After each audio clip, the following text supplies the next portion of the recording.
Porto da Manga e Uva, Corumbá e Cuiabá.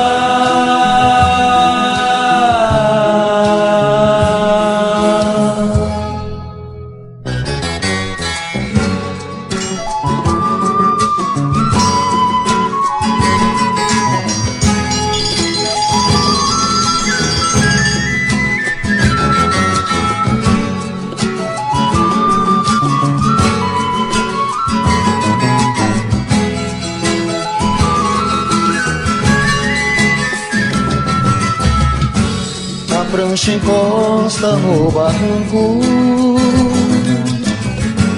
é hora de partir cantando. Sacos e maletas,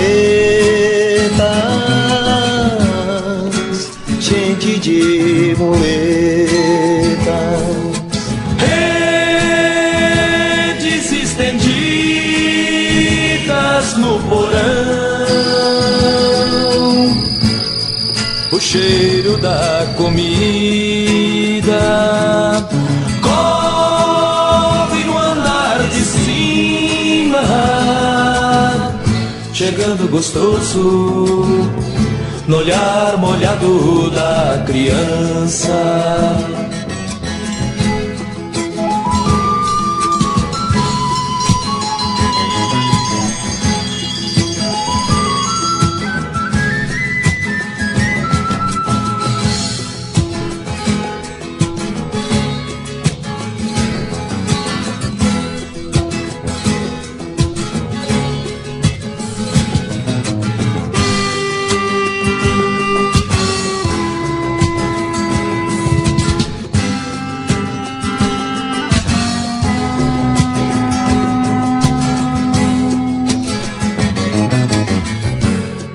Avistando o dedo de São Gonçalo,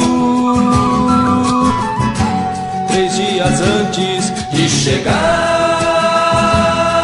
lá vai Fernando Vieira,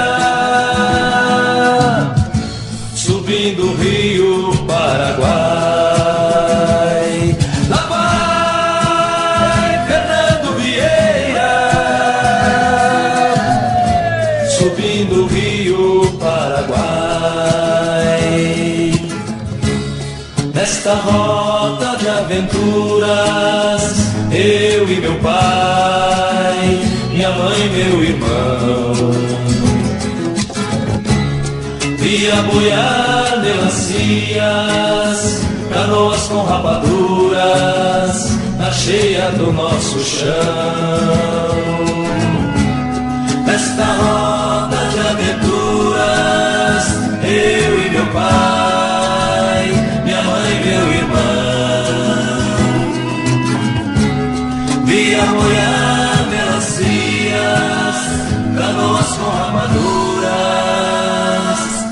na cheia do nosso chão.